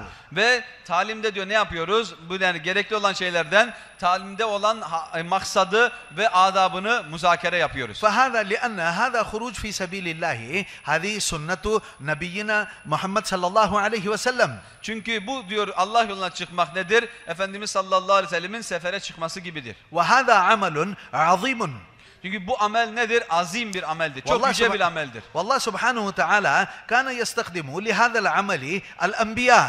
Allahu Teala bu iş için ne yapıyordu? Peygamberleri gönderiyordu. والله سبحانه وتعالى استخدم أصحاب نبينا محمد صلى الله عليه وسلم. Ve Allahu Teala Peygamber Efendimiz sallallahu aleyhi ve sellemi bu görev için gönderdi. فنحن ضعاف. Ve biz neyiz? Biz zayıfız. ونحن ولدنا في آخر الزمان. Ve biz son zamanda diyor doğduk, meydana geldik. وفي زمن الفتن. Ve fitne fesat zamanında geldik. وما نجد فينا صلاحية حتى نقوم بهذا العمل. Yani bizde diyor öyle diyor bir güç istitaat yok ki biz bu ameli hemen başlayalım. Hakkı gibi yapalım. ولا نقوم بهذا العمل على كيفنا. على كيفنا. Nasıl yapabilirsek biz bu amele ne yapalım? Kalkalım. بل لها أصول وآداب. Yani kendi isteğimize göre, arzularımıza göre yapmayalım. Bu işin nesi var? Usulü var, adapları var. ونتذاكر هذه الأصول والآداب. Ve bu usul ve adapları kendi aramızda müzakere edelim. من أهم الأصول منها ما نقضي أوقاتنا إلا دعاة إلى الله وإلى رسوله. Bu usul ve adaplardan ne vardır? Şudur ki yani baştan sona kadar diyor hiçbir vaktimizi boş geçirmeyelim ve her vakit ne yapalım? İnsanları Allah'a ve Allah'ın Resulüne çağıralım. فهذه الدعوة هناك اجتماعيا وهناك انفرادية. Öyle davetler var ki içtimai olarak toplu bir halde cemaat olarak davet var. Bir de tek tek çağırma var. فاجتماعية معناه واحد منا يتكلم وكلنا نتوجه إلى كلامه فمعناه المتكلم هو لسان الجماعة. Nasıl diyor ki diyor yani toplu olarak çağırmak, içtimai davet demek ne demek? bir kardeşimiz konuşuyor ve diğer kardeşin her birisi dinliyor. Bu diyor nasıl oluyor? Bütün cemaat diyor ne oluyor? Bir cisim gibi oluyor ve o konuşan kardeş o cismin dili olmuş oluyor. وهذا لا يكون إلا في 24 ساعة مرة أو مرتين. Ama bu diyor ne oluyor? 24 saat içerisinde bir kere veyahut da 2 kere oluyor. ولكن هناك مجال للدعوة انفرادية. Ama infiradi olarak, tek olarak davet verme fırsatlarımız çok. وإذا جاء واحد في المسجد فنحن نسلم عليه ونتكلم معه كلام الدين والإيمان وندعوه إلى الله وإلى رسوله. Şimdi diyor biz bir camide olduğumuz zaman bir kardeşimiz camiye gelirse, içeri girerse biz ona selam verelim, onunla tanışalım ve onun hakkında diyor din hakkında onunla konuşalım. وإذا نحن خرجنا من المسجد لحاجة أو لشراء شيء فنحن نتكلم كلام الدعوة مع صاحب الدكان إذا أمكن. Ve eğer diyor biz diyor herhangi bir sebepten dolayı mescitten dışarı çıkarsak, misal hizmet için alışverişe vesaireye, o zaman diyor gittiğimiz zaman o dükkan sahibiyle, kardeşimizle eğer imkan varsa o zaman onunla da dini bir konuşma yapalım. والمقصود من الدعوة هذا أن يهدينا الله ويهديه. Bundan maksadımız nedir? Allahu Teala bize ve o kardeşimize hidayet eylesin. لأن الله سبحانه وتعالى يقول والذين جاهدوا فينا لنهدينهم سبلنا. Çünkü Allah Celle Celaluhu Kur'an-ı Kerim'de buyuruyor ki kim bize gelen yolda fedakarlık verirse biz ona hidayetin yollarını açarız. وفي أثناء حلقة التعليم كذلك نرسل نفرين حتى يتجولوا ويمشوا في الأسواق خارج المسجد. ناس جالسين في المقاهى، ناس جالسين في الملاهي، ناس جالسين على الشوارع ما عندهم شغل، نتكلم معهم ونأتي بهم في المسجد ونضمهم في حلقة التعليم. Talim halkasında diyor ne yapalım? 2 tane kardeşimizi dışarıda dolaşmaya gönderelim. Talim halkasına dolaşmaya gönderelim. Orada diyor misal dışarıda park olabilir veyahut da bir yerde oturma yeri olabilir, kahvehaneler olabilir. Herhangi bir yerde diyor boş olan bir kardeşimizi ne yapalım? Ona diyor birazcık böyle kelamdan, imandan, yakinden bahsedelim, faziletlerden bahsedelim ve onu diyor ne yapalım? Mescide çağıralım ve onu mescit halkasına oturtturalım. فأكثر أوقاتنا نكون دعاة إلى الله وإلى رسوله. En çok vakit neyle meşgul olalım? İnsanları diyor Allahu Teala'ya ve Allah'ın Resulüne davet etmekle meşgul olalım. فنحن نكثر من أعمال الدعوة. Ve biz ne yapalım? En çok diyor davet ameliyle meşgul olalım. ونحن طبعا نحن بشر ولنا حاجات فنحن نقلل من أوقاتنا في حاجاتنا البشرية. Ve her birimiz beşeriz ve beşerlerin diyor ne ihtiyaçları varsa her birimizin de böyle ihtiyaçları vardır. Bunun için ne yapalım? Biz diyor bu ihtiyaçlarımızı en az şekilde yapmaya gayret gösterelim. ونقلل من حاجاتنا البشرية. Ve bu diyor beşeri hacetlerimizi azaltmaya bakalım. نقلل من طعامنا. Yemeklerimizi biraz az yiyelim. نقلل من نومنا. Ve uykumuzdan da biraz azaltalım. والتقليل من الطعام المراد منه لا يأكل إلى أن يشبع ويصل الطعام إلى حلقومه بل يفرغ معدته قليلا. Yani az yemek demek ne demek? Az yemek demek tıka basa yememek. Yani tam doldurana kadar yiyelim, böyle yapmayalım diyor. Ne yapalım? Biraz midemizde boş yer bırakalım. لأن البطن إذا امتلأ مثل هذا فبيبان القلب تنسد. Diyor eğer biz tıka basa kalbimizi yani karnımızı doyurursak, tam doldurursak diyor içini, o zaman ne olacak? Kalbe giden diyor o yollar tıkanmaya başlayacak. ويغلب عليه الكسل. Ve o zaman ne olacak? Bize diyor tembellik galip gelecek. وكذلك نقلل من النوم. Ve uykularımızı da azaltalım. 6 ساعات يكفي وإذا زاد على هذا ف8 ساعات. Diyor 6 saat bir insana yeterlidir. Ama eğer fazla istiyorsak o zaman 8 saatten fazla uyumayalım. فنقلل من هذه الأشياء. Yani bu eşyaları azaltalım. فنحن ما خرجنا إلا طالبين للهداية. Yani biz ne maksat için çıktık? Ancak diyor hidayeti talep etmek için, aramak için çıktık. وجهدنا يتعلق بالناس. Ve bizim çalışmamız insanlarla bağlantılıdır. وفي الزيارات نذهب بيوت المسلمين. Ve bu ziyaretlerde ne yapıyoruz? Müslüman kardeşlerimizin evlerine gidiyoruz. ومن الناس من بيته كبير. Bazı insanlar var ki onların evleri büyük. وله محل. Ve onun diyor büyük bir müstakil bir evi var. وله أشياء. Ve onun çok güzel eşyaları var evinde. وله سيارات. Onun arabaları olabilir. فنحن لا نتوجه إلى أشيائهم Ve biz onların eşyalarına müteveccih etmeyelim. بل نحسب أن هذه من التراب وراجعة إلى التراب. Ve biz şunu kalbimize getirelim ki bu görmüş olduğumuz eşyalar hepsi nedir? Toprak idi önce. Şimdi diyor bu orta hali, bundan sonra ne olacak? Tekrar yine toprak olup geri eski haline dönecek. ولا يأتي في قلبنا الإشراف لتلك الأشياء. Bunun için bu eşyalara karşı diyor kalbimizden böyle bir istek gelmesin. ما دام الإشراف ممنوع في هذا الخروج فما بالك بالسؤال بلسانك. Yani nasıl ki diyoruz ki biz bu seferlere çıktığımız zaman sadece Allahu Teala'dan isteyelim, başka kimseden bir şey istemeyelim. O zaman peki diyor kalbimizden biz işraf edersek bu nasıldır? فنحن لا نسأل الناس شيئا. Bunun için biz insanlardan bir şey istemeyelim. فنحن من أعمال الدعوة هذه أعمال مهمة. Çünkü bu davet amellerinden çok büyük bir ameldir. Çok önemli bir şeydir. فهذه نتذاكر الأصول والآداب. Bunun için usul ve adapları kendi aramızda muzakere yapalım, öğrenelim. فبعد الدعوة ما نكثر التعليم والتعلم. Ve ne yapalım? Biz diyor yani sefere çıktığımız zaman öğrenip öğretmeyi davetten sonra en çok yapalım. العلم لا نهاية له.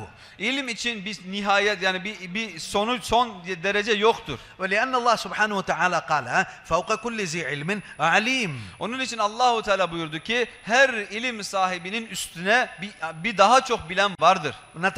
نتعلم دين الله. Bunun için Allahu Teala'nın dinini öğrenelim. أول ما نتعلم فرائض الله. İlk öğreneceğimiz farzları öğrenelim. ومن أهم الفرائض الصلاة. Ve bu farzlardan en önemlisi namazdır. فنتعلم كيفية الصلاة. Ve namazın diyor keyfiyetini öğrenelim. فكيف يكون قيامنا أمام الله. Nasıl olsun ki biz Allahu Teala'nın huzurunda kıyamda duralım? وكيف الركوع. Rukumuz nasıl olması gerek? وكيف سجود لله. Secdemiz Allahu Teala için nasıl olması gerek? وكيف القعدة. Ve diyor iki secde arasında oturmak veyahut da teşehhütte oturmak nasıl olması gerek? فنحن نتعلم الصلاة. Böylece namazı öğrenelim. أول الفرائض وبعدين الواجبات. Önce farzları öğrenelim, sonra vacipleri öğrenelim. وبعدين السنن والمستحبات. Ondan sonra sünnetleri ve müstahapları öğrenelim. فنحن نقضي أوقاتنا في التعليم والتعلم. Biz diyor bütün vaktimizi öğrenip öğretmeyle geçirelim.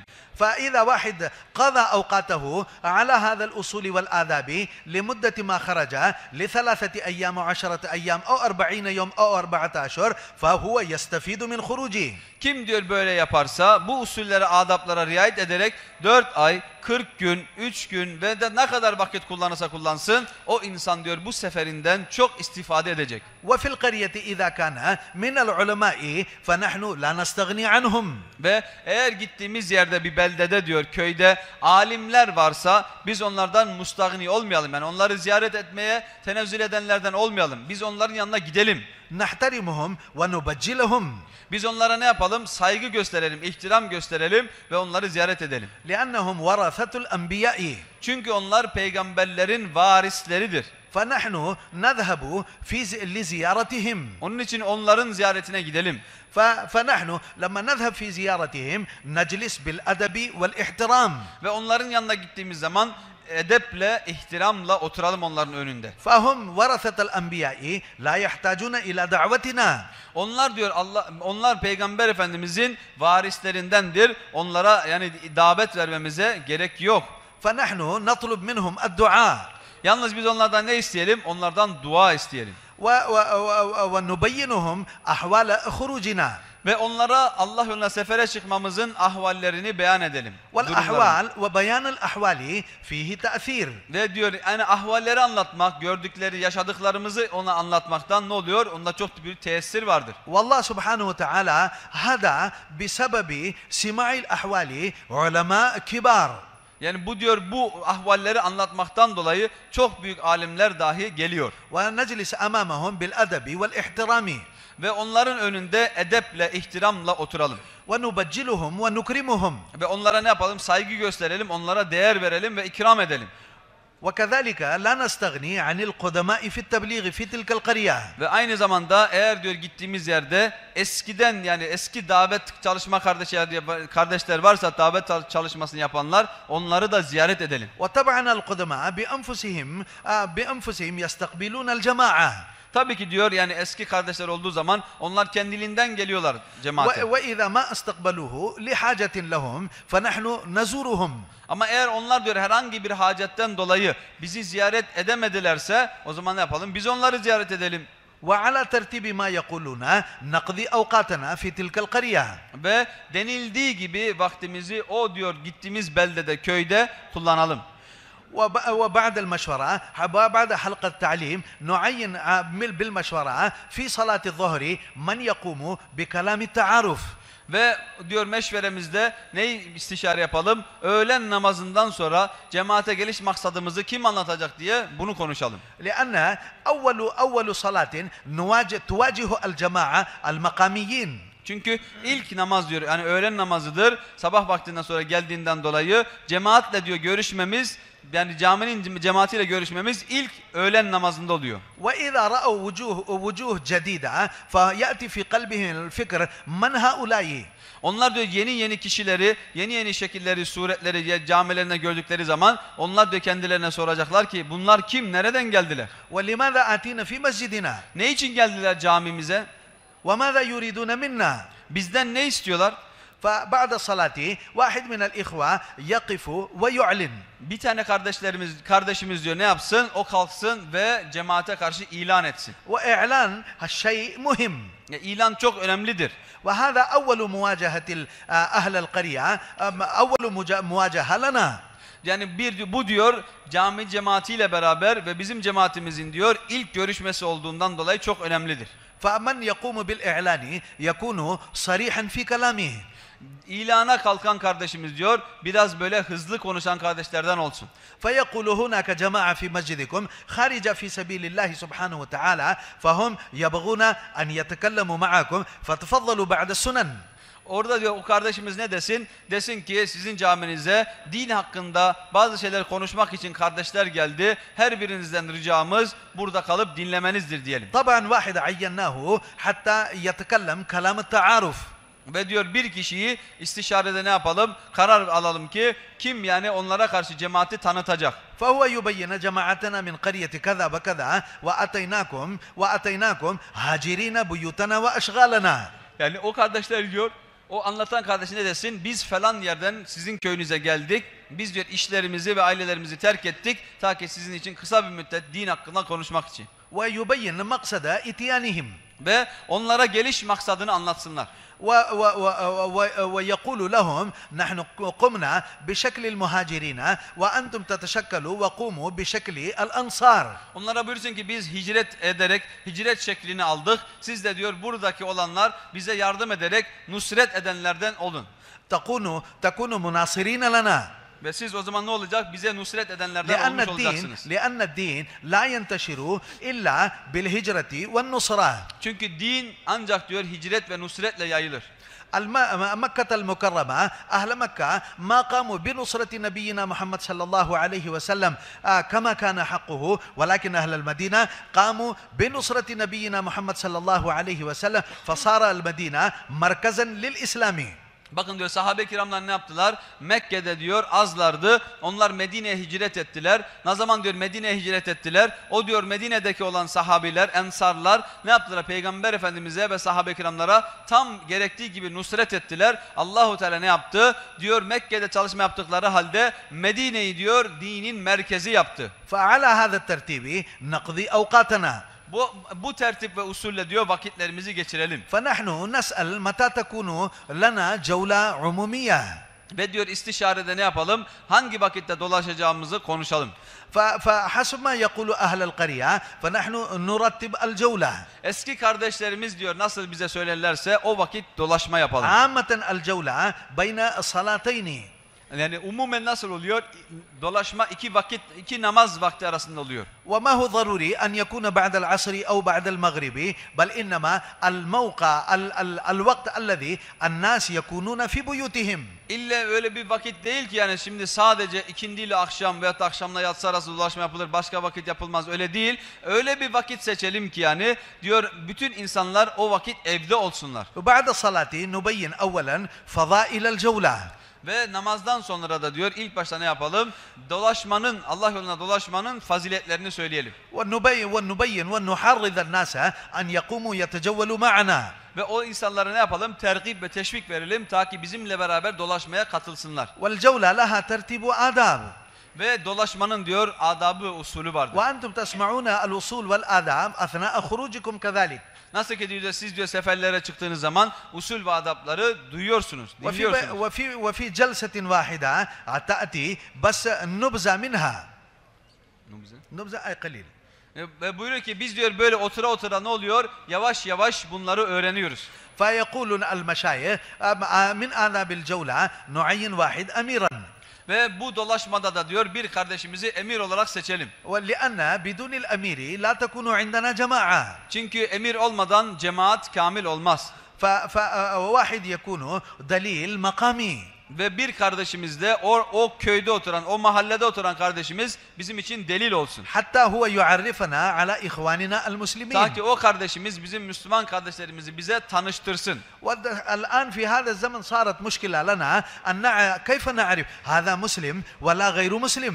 Diyor bu zamanda öyle ülkeler var ki öyle durumlar oluyor ki yani Müslümanı ve Hristiyanı, Müslüman olmayanı ayırt etmek çok zor oluyor. لا تمييز بين كلامهم. Ve onların sözlerinde, konuşmalarında dahi fark edilmiyor. ولا تمييز في ملابسهم.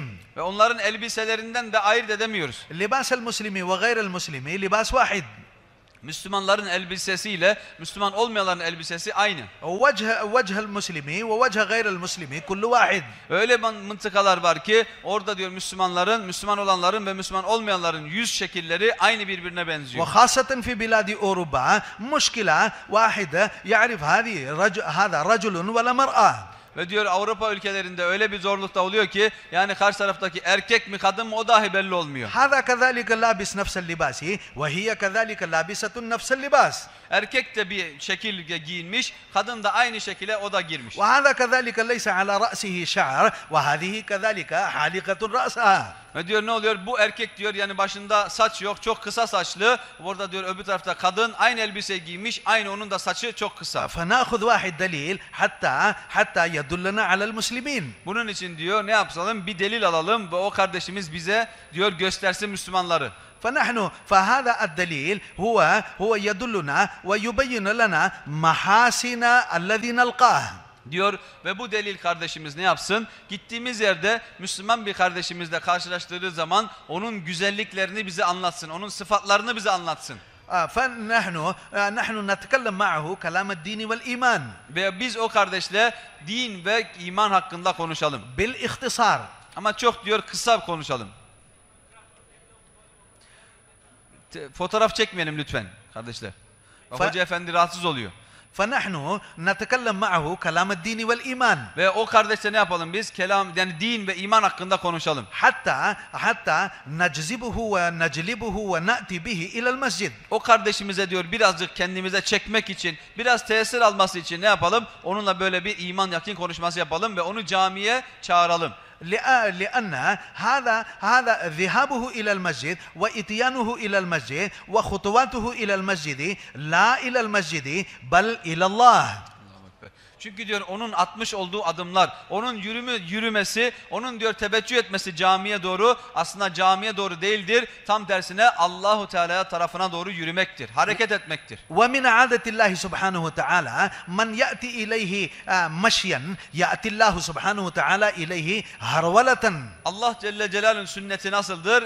Kim ona diyor yürüyerek gelirse, adımlar atarsa Allahu Teala ona koşarak gelir. وإذا ما رضي فنحن نقول له ما شاء الله يديك مشغولة في الشغل فبعدما تفرغ هذا تأتي إلى المسجد وتسمع كلام الدين والإيمان. Ve o kardeşimiz eğer hazır değilse, hazır olmazsa o zaman biz ona diyelim ki sen sonra camiye gel, namazdan sonra kısa bir konuşma olacak din iman hakkında, sen oraya katıl diyelim. وقبل الجولة نقوم بالدعاء إلى الله سبحانه وتعالى ونقول خرجنا وإيماننا ضعيف وخرجنا دعاة إلى الإيمان القوي. Ve diyor yani sefere çıktığımız zaman, dolaşmaya çıktığımız zaman o diyor köyde veyahut da beldede orada ne yapalım? Dua edelim. Şöyle dua edelim ki ya Rabbi bizim imanlarımız zayıf. Biz diyor ne için çıkıyoruz? Kendi imanımızı güçlendirmek için çıkıyoruz. فالداعي والمدعو كلنا محتاجين إلى الإيمان فيا ربنا ارزقنا الإيمان القوي. Ve şöyle diyelim ki ya Rabbi çağıran da çağrılan da ikimiz de imana muhtacız. Ya Rabbi sen bizim imanımızı güçlendir. ونرجع مستغفرين لله. Ve dolaşma bittikten sonra istiğfar ile beraber Allah'ın evine geri dönelim. لأننا خطائين مهما راعينا الأصول والآداب فهذا عمل الأنبياء خطأنا فيه فنستغفر ما صدر منا الأخطاء. Çünkü biz de neyiz? Hatakarız, hata yapanlarız. Diyor bizde birçok hatalar var. Allah yoluna çıktığımızda, dolaşmaya gittiğimizde orada da hatalar işliyoruz. Bunun için ne yapalım? Eğer diyor tövbe istiğfar edersek bütün hatalarımızı Allah-u Teala affeder. فإذا كان هناك بيان بعد المغرب أو بعد العشاء فنحن كذلك نضم أنفسنا في المجمع. Ve diyor akşamdan sonra veyahut da yatsıdan sonra bir sohbet olursa mecliste, caminin içerisinde beyan olursa o zaman ne yapalım? Biz kendimiz de diyor mecmuanın hani toplu cemaatin içine karışalım. ولا نجلس كلنا مجموعتنا في مكان واحد بل نحن ننتشر في المجمع. Öyle yapmayalım ki diyor bizim cemaat sadece böyle 3-5 kişi bir arada oturuyorlar. Caminin cemaati bu tarafta oturuyor. Tam aksine diyor ne yapalım? Caminin cemaatin içerisine karışalım. نحن لا نجلس في مكان واحد حتى يتبين اللبن من الماء بل نحن ننتشر في المجمع. Yani diyor öyle olmayalım ki diyor yani böyle belli olmasın ki yani süt bu tarafta su da bu tarafta ayrı ayrı durduğu zaman ne olur? İkisi de belli olur. Öyle olmasın diyor. Biz cemaatin içerisinde karışalım. فالمتكلم كلام الله وكلام الرسول صلى الله عليه وسلم فهو يتكلم يكون لينا هينا بالحكمة. Konuşan kardeşimiz diyor Allah ve Resulünün sözlerini konuştuğundan dolayı böyle sert mizaçlı olmasın, sert konuşma yapmasın. Diyor ne yapsın? Yumuşak konuşsun. يتكلم عن الصفات. موجودين جالسين. Birazcık öne gelebilir miyiz inşallah? لو نستطيع نتقدم شوي قليلا لأن الوقت ضيق المكان ضيق جدا. الأحباب الذي يريدون الخروج تفضلوا إلى الأمام شوي. تحركوا يا أحباب. Biraz sağ tarafları, sol tarafları da dolduralım şöyle. Çünkü arka taraftakiler oturamıyorlar, yer yok. Allah razı olsun. Çok teşekkür ederiz.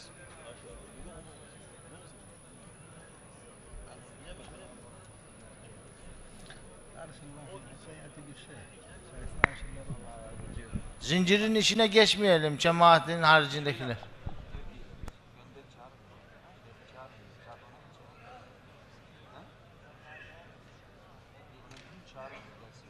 يبين بالحكمة. Beyan eden kardeşimiz hikmetle diyor beyan etsin. فبيانه يكون التماسا.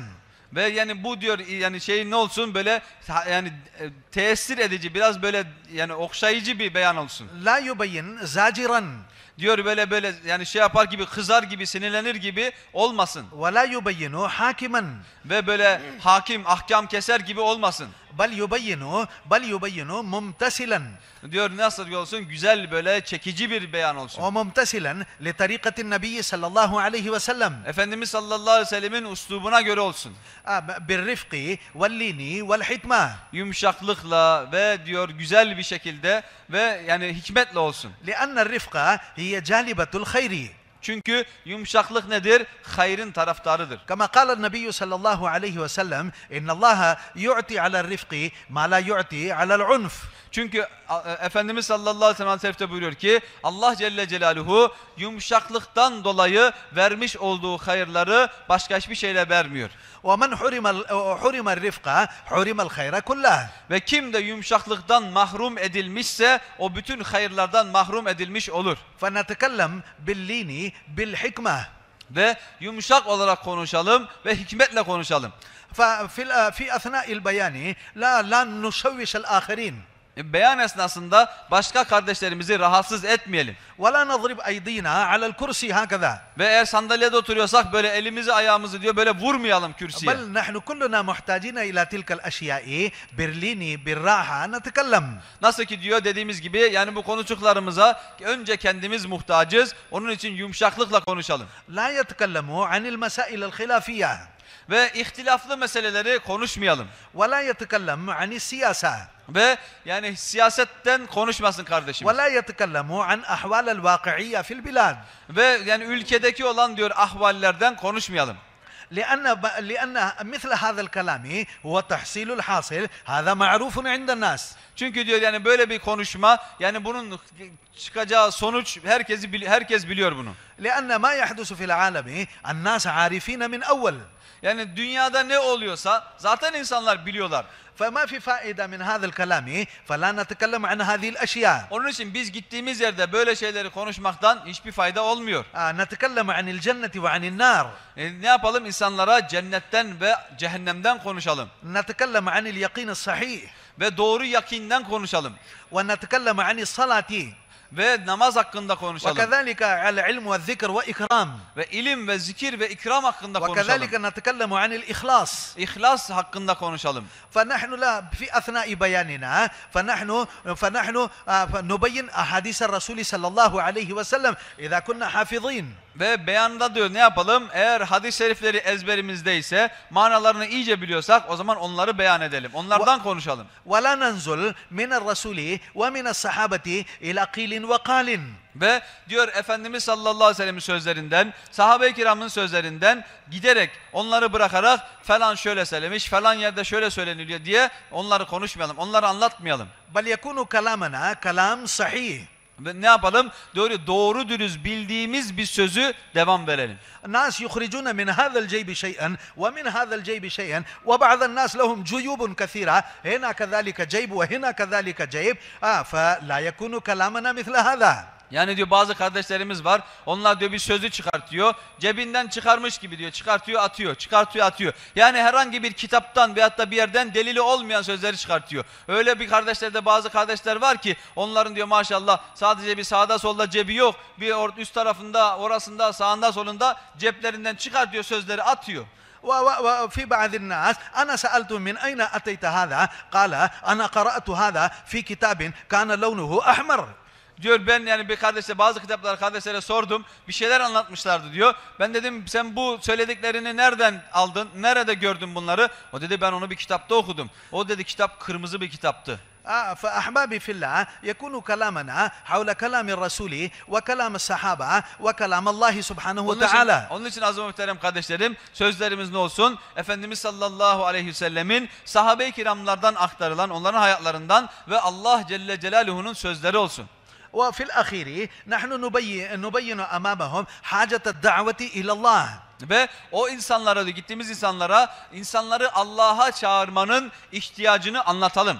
ونحن نحرضهم حتى يخرجوا معنا في سبيل الله. Ve onlara öyle teşvik ve tergib verelim ki onlar da bizimle beraber seferlere çıksınlar. ووقت التشكيل الأحباب المنتشرين في المجمع هم كذلك يشكلوا جيرانهم الجالسين. Ve o diyor toplum cemaatin içerisinde oturan kardeşlerimiz de diyor nasıl ki değişik dağınık oturdular. Onlar da diyor yavaş yavaş böyle ufak sesle diyor onlara teşvik versinler. وهذا تعاون. Ve diyor bu nedir? Bu yardımlaşmadır. وأعمال الدين والدنيا لا تنتشر ولا تقام ولا تترقى إلا بالتعاون. Ve dünya işleri ve ahiret işleri diyor insanlar birbirine yardım etmedikçe ne olur güçlenmez. فهذا المتكلم ما شاء الله يتكلم ويقول للناس سجلوا وأخرجوا في سبيل الله فالخارجين في الجماعة هم يكونون عونا للمتكلم. Ve bu kardeşimiz diyor mütekellim olan kardeşimiz o insanlara en sonunda Allah yoluna çıkmaları için teşvik versin ve onlardan kim hazır diye onlardan mutalebe yapsın ve orada oturan kardeşlerimiz de diyor onun mutalebesine ne yapsınlar? Yardımcı olsunlar. طبعا الجالسين كلهم مسلمين والمسلم يأتي في قلبه أن يخرج في سبيل الله ولكن هو يستحي أو يخاف أو يقف ويسجل اسمه. Tabii ki diyor şimdi caminin içerisinde oturan bütün kardeşlerimiz yani her zaman Müslüman oluyor. Onun için diyor bu kardeşlerimiz Allah yoluna çıkmaya her biri niyet ediyor. Ama maalesef diyor bazıları mesela utanıyor veyahut da bazıları diyor korkuyor. Bazıları endişe, yani tereddüt içerisinde ne yapacağını bilmiyor. Onlara ne yapalım? Onlara biraz teşvik verelim. بعض الناس هم ناوين أن يخرجوا في سبيل الله ولكن عندهم أعذار. Bazı kardeşlerimiz de diyor Allah yoluna çıkmaya niyet ediyorlar ama onların bazı özürleri oluyor. وبعض الناس ناوين بالخروج ولكن هم خايفين. Bazı kardeşlerimiz niyet ediyorlar Allah yoluna çıkmaya ama ne yapıyor? Onlar biraz korkuyor. منهم من يخاف على دكانه. Bazıları ne yapıyor? Dükkanı hakkında korkuyor.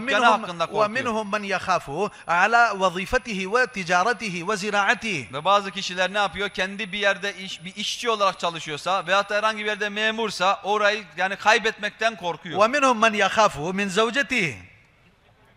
Bazıları da diyor hanımlarından korkuyor. فنحن نقول لهم المسألة بيد الله. Onlara bir söyleyelim ki asıl bütün meselelerin halli Allah Celle Celaluhu'nun elindedir. وأنت لو تخرج في سبيل الله وظيفتك ما تضيع. Eğer sen Allah yoluna çıkarsan o zaman senin o görevin memur olarak çalışmış olduğun o diyor zayi olmayacak. والله سبحانه وتعالى يعوض من خرج في سبيل الله.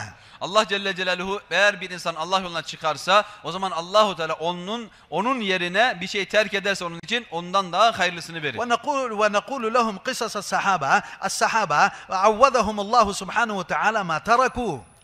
Ve diyor onlara sahabe-i kiramlardan kıssaları anlatalım. Öyle kıssalar ki diyor Allahu Teala onların diyor terk ettiklerinden daha hayırlısını verdiğini önlerinde sunalım. هم تركوا قليل ما كان عندهم عوضهم الله كثير ما في خزائنه. Onların ellerinde diyor az bir şey vardı. Onlar o azı da diyor Allah için verdiler. Allahu Teala onlara ne yaptı? Bütün Kisra ve Rom'un diyor hazinelerini ayaklarına serdi. فنحن أحبابنا كلنا نشكل لجيراننا الجالسين.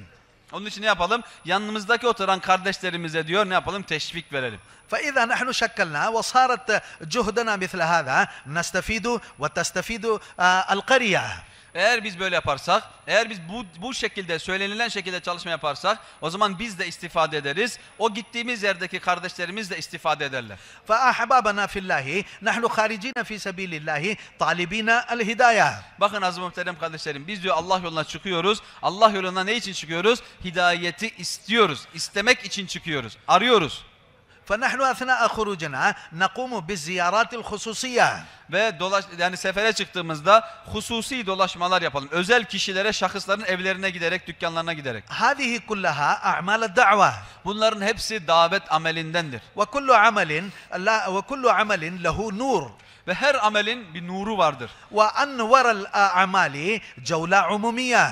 Ve bütün amellerin nuru umumi dolaşmadır. فهذا الشيطان لا يخلينا نخرج في جولات عمومية. Ama şeytan diyor ne yapıyor? Bizi yani umumi dolaşmaya çıkmamıza müsaade etmiyor. فنحن القدماء نرسل الجدد في الجولات العمومية ونحن القدماء جالسين ذاكرين في زوايا. Onun için ne yapıyor? Kudemalar ne yapıyorlar? Yeni gelen kardeşlerimizi dolaşmaya gönderiyorlar ve kendileri diyor köşelere zikire oturuyorlar. فنحن مع أننا قدماء ومع أننا أصحاب مال وأصحاب علم ننزل من مرتبتنا إلى مرتبة عامة الناس. Biz diyor bakın eski kardeşler yani bu işi çoktan beri yapan kardeşler olsak da dahi zengin olsak da dahi ilim sahibi olsak da dahi ne yapalım? Böyle köşelere giderek kendi derecelerimizi alçaltmayalım. Biz ne yapalım? O kendi gördüğümüz mensebimizden diyor kendimizi alçaltalım ve umumi dolaşmaya dışarıda kapı kapı dolaşmaya biz de gidelim. وكيف كان مرتبة النبي صلى الله عليه وسلم وكيف كان نزوله إلى مرتبة عامة الناس. Bir düşünün diyor Peygamber Efendimiz sallallahu aleyhi ve sellemin derecesi ne kadar yüksekti. Ama Peygamber Efendimiz ne yaptı? O kendi derecesinden diyor çıkarak insanların ayaklarına gitti. فنحن نخرج في جولة عمومية. Onun için umumi bir cevleye dolaşmaya gidelim. ويقول المشايخ الجولة العمومية هي بمثابة العمود الفقري والرأسي في جسم الإنسان. Umumi dolaşma diyor. Bu davet çalışmasının o kadar önemli bir durumu var ki, nasıl ki diyor bedende bel kemiği ve diyor başımız var. Başımızın ehemmiyeti var. Aynen böyle bu davet çalışmasında da umumi dolaşma aynı değerdedir. ونتحسل إذا خرجنا نور الجولة. Ve dışarı çıktığımız zaman, dolaşma yaptığımız zaman bu dolaşmanın diyor nurunu biriktirmeye ve muhafaza etmeye gayret gösterelim. حلقات التعليم لها نور. Ve talim halkasında ne vardır? Nur vardır. وكذلك الجولة لها نور. Dolaşmanın nuru vardır. فكل نور نور يختلف من نور. Ve her nur, bu amellerin nurları diyor birbirinden değişiktir. فنحن نحاول حتى نخرج في الجولات العمومية. Ve bundan dolayı ne yapalım biz? Umumi dolaşmalara çıkmaya gayret gösterelim. ونحن سمعنا من بعض المشايخ الجماعة إذا رجعت من 40 يوم كانوا يأخذون أحوالهم ويسألون كل واحد هل تجولت 40 جولات عمومية؟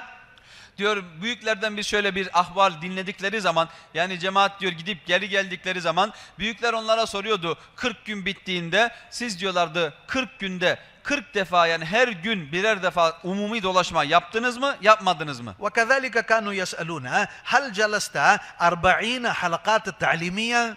Ve aynı zamanda şunu da soruyorlardı, sen 40 gün boyunca her gün talimde oturdun mu, oturmadın mı diye. فإذا قال نعم يقولون له ما شاء الله، وإذا قال لا نقص فيه شيء فهم يرغبونه أن يرجع ويكمل 40 حلقات التعليم مرة ثانية. Bakın diyor, bir insan diyor gidip geldiği zaman ve ona sordukları zaman, o sorulara evet dediği zaman, yani 40 defa dolaşma yaptık, 40 defa ben talim halkasına oturdum dediği zaman, o zaman diyor büyükler diyorlardı ki maşallah sen diyor çok istifade edeceksin. Ama bir kardeş diyorsa ki yok ben 40 defa yapmadım, ne talime oturdum ne de umumi dolaşma yaptım, o zaman o büyükler diyorlardı ki senin o zaman istenilen 40 gün gibi sen yapmadın, sen tekrar bir 40 güne daha çık diyorlardı. ولكن في هذا الزمن المشايخ يعرفون قوانا ضعفت فهم ما يرجعوننا بل يقولون له يا ليت لو سويت 40 جولات ويا ليت لو سويت 40 حلقات التعليم فهم يحرضون على هذا. Ama diyor bu zamandaki büyükler, alimler biliyorlar ki bizim güçlerimiz o kadar güçlü değil, fazla güçlü değiliz. Ondan dolayı diyor bizi tekrar yine ikinci bir 40 güne göndermiyorlar. Ama ne diyorlar? Yani keşke sen 40 gün 40 günün içerisinde 40 defa dolaşmaya katılsaydın, 40 günün içerisinde 40 defa talim halkasına otursaydın daha güzel olurdu, daha çok istifade ederdin. Bir dahaki sefere böyle yapmaya niyet et deyip gönderiyorlar. فإذا نحن كنا خارجين في سبيل الله نحترم المقاميين. Ve gittiğimiz beldede diyor ne yapalım? Oradaki kardeşlere ihtiram edelim. فنحن نحترم أهل القرية. Oradaki kardeşlerimize saygı gösterelim. وأحيانا يحدث جماعتنا في القرية في المسجد ما أتى إلا نفر أو نفرين. Yani bazen diyor öyle bir kardeşler oluyor ki o gittiğimiz beldede sadece bir veya da iki kişi oluyor. فنحن لا نشتكي. Biz onlardan şikayet etmeyelim. بل نحمد الله سبحانه وتعالى أن أقل القليل رجل أو رجلين نفر أو نفرين هم حضروا المسجد. Biz şükür edelim ki elhamdülillah, yani biz buraya geldik, bir veyahut da en azından bir iki kişi bu camide bulunuyor diye şükredelim. بل نحترمهم ونبجلهم. Ve biz ne yapalım? Onlara diyor saygı gösterelim ve onlara daha da çok ne yapalım? Teşvik verelim. نحن خرجنا من بيوتنا وخرجنا أنفسنا من أشغالنا وهؤلاء لهم أشغال. Biz diyor ne yaptık? Allah yoluna çıktık ve kendimizi ne yaptık? Teşvik verdirdik.